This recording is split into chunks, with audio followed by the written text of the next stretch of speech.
Aujourd'hui, nous allons revoir en vitesse l'interface de eFirma, donc eFirma que nous recommandons pour faire votre comptabilité si vous avez votre entreprise en Pologne, que vous soyez auto-entrepreneur polonais ou que vous ayez votre société à responsabilité limitée, qui s'appelle en général en Pologne une SPZOO. En tout cas, dans tous les cas, eFirma est un service très simple à utiliser. Nous sommes très satisfaits. Nous allons vous montrer comment ça marche très simplement. Donc ici, vous avez l'interface de eFirma, donc pour 149 zloty par mois net, donc autrement dit sans la TVA. Et donc la TVA, si vous avez votre propre entreprise et que vous êtes enregistré, bien sûr, vous pouvez la récupérer, donc elle est invisible. Et donc pour 149 zloty par mois, vous pouvez avoir une comptabilité complète avec un CRM, donc un système de gestion d'entreprise très simple, très facile à utiliser. Et on va voir donc comment effectuer les opérations basiques, donc comment mettre en ligne donc vos documents de dépenses, comment créer des factures pour vos clients et aussi pour votre comptabilité, et comment être en contact avec votre comptable. Et voilà, donc tout ça très simplement, très rapidement. Pour 149 zloty par mois, donc vous avez accès à tout ce système qui vous gère tout ça, plus vous avez un comptable particulier qui vous sera en contact donc tout au long de la vie de votre entreprise. L'interface est entièrement en polonais, elle n'est pas traduite, mais si vous utilisez Google Chrome, vous pouvez simplement faire un petit clic droit et traduire en français. Et voilà, et vous avez donc eFirma en français, très simple, c'est ce que nous faisons. Et ça marche très bien depuis plus d'1 an maintenant. Donc tout ce que vous avez à faire, c'est vous connecter. Et tout de suite, vous avez accès à votre tableau de bord, le tableau de bord très simple qui permet de gérer complètement une entreprise, avec toujours les prévisionnels pour votre assurance santé, votre sécurité sociale, les impôts que vous aurez à payer, la TVA que vous aurez à payer, avec l'échéance suivante. Donc tous les mois, vous devez compléter les documents pour que votre comptable puisse vous dire combien vous avez à payer. On va voir après à quoi ça ressemble, c'est très simple.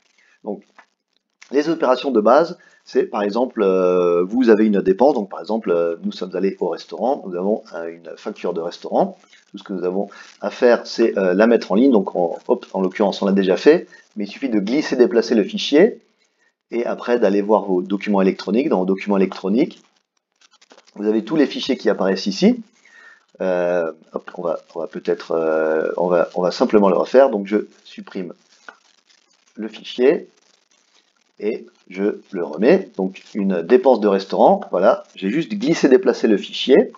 Ici, tout ce que j'ai à faire, c'est dire quel type de dépense c'est, donc est-ce que c'est une dépense d'entreprise, est-ce que j'ai acheté des biens pour la revente, est-ce que c'est un paiement à la sécurité sociale, un relevé bancaire ou quelque chose d'autre. Donc ici, c'est une dépense d'entreprise qui doit être donc déduite de la comptabilité, que j'ai déjà payée. Donc si par exemple c'est une facture fournisseur que je paye plus tard, dans ce cas je dirais que je ne l'ai pas encore payé. Mais là, un restaurant c'est payé tout de suite, donc je l'ai déjà payé. Et ensuite, donc, tout ce que j'ai à faire, c'est de rajouter donc une raison pour la comptable, pour que la comptable comprenne ce que c'est. Donc, a priori, vous allez l'écrire en polonais ou bien le faire traduire. Ici, juste pour l'exemple, je le mets en français. Donc, voilà, donc un déjeuner d'affaires. Et en général, donc, il faut aussi indiquer, il vaut mieux indiquer avec qui vous avez fait ce déjeuner d'affaires. Donc ici, c'est un déjeuner d'affaires, une dépense de restaurant.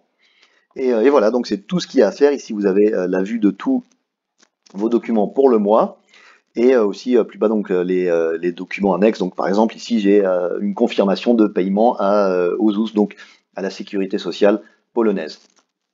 Voilà, donc très simple pour mettre en ligne des fichiers et que votre comptable puisse les déduire de vos impôts à payer. Et ensuite, faire des factures, c'est aussi très simple.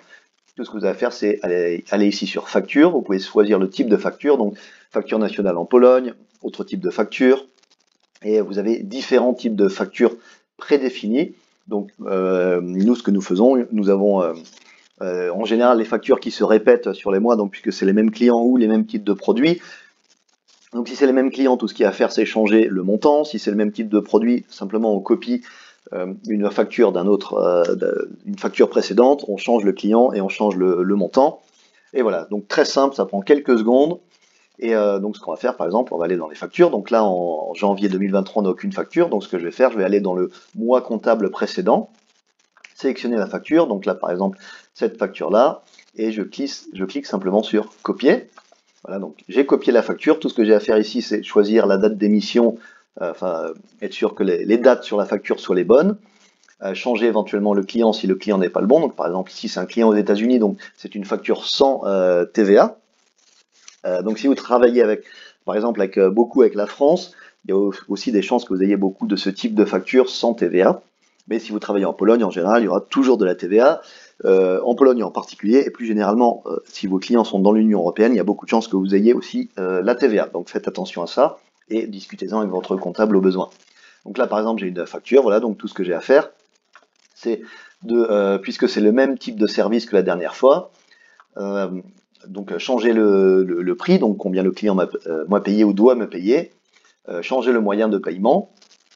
Donc est-ce que c'est en espèces, un transfert bancaire, un paiement à la livraison, est-ce que c'est payé en PayPal, est-ce que c'est les moyens de paiement polonais comme DotPay ou PayU ou d'autres, etc. Ensuite, bien sûr, télécharger le cours, donc le cours d'échange de la monnaie si c'est une facture dans une autre monnaie, et voilà, et ensuite, si je confirme, ou je fais aperçu avant impression, voilà, donc j'ai une facture qui est générée et je peux l'envoyer à mon client. Donc, ce qui est encore plus simple, c'est que suivant les factures, en fait, on peut avoir un code barre qui est généré dessus qui est juste un QR code pour que le client ait seulement à scanner le QR code pour payer. Voilà, c'est tout ce qu'il y a à faire. Donc très simple. Une fois par mois, il faudra aussi confirmer que tous les documents sont complets pour que le comptable puisse faire les revenus, les rapports mensuels qui ressemblent à ça. Donc, par exemple, une fois par mois, je reçois ce type de rapport, donc qui me dit que le mois est terminé, que je dois payer, par exemple, Personal Income Tax, donc la taxe personnelle, je dois payer ce montant à ce compte bancaire, et jusqu'à cette date pour le faire. Pareil pour la TVA, pareil pour la ZUS, donc la sécurité sociale polonaise. Tout ce que j'ai à faire, c'est ouvrir le site web de ma banque, me loguer, faire un nouveau paiement, copier-coller le numéro de compte, copier-coller le montant à payer, et bien sûr vérifier que les numéros sont corrects et envoyer le paiement, et c'est tout, il n'y a rien d'autre à faire, c'est très simple, et le comptable gère ça donc tous les mois. Voilà, donc bien sûr je vous recommande d'en faire autant. Et aussi, donc quand il se passe des choses un peu différentes de la mensualité, donc par exemple en début d'année, vous pouvez éventuellement changer votre type d'entreprise, changer votre taxation, etc.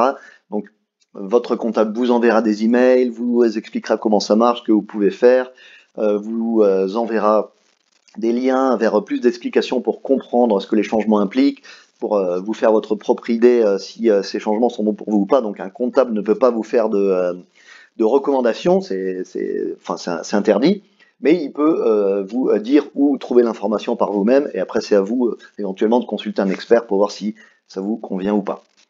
Bien sûr, quand vous recevez ces emails qui sont en polonais, tout ce que vous avez à faire, c'est de faire un clic droit, traduire en français, et vous avez votre email en français. Voilà. Donc encore une fois, nous recommandons eFirma pour gérer votre entreprise polonaise. C'est très simple. Le système de gestion est très simple, vous permet d'émettre des factures facilement. Le comptable s'occupe de tout.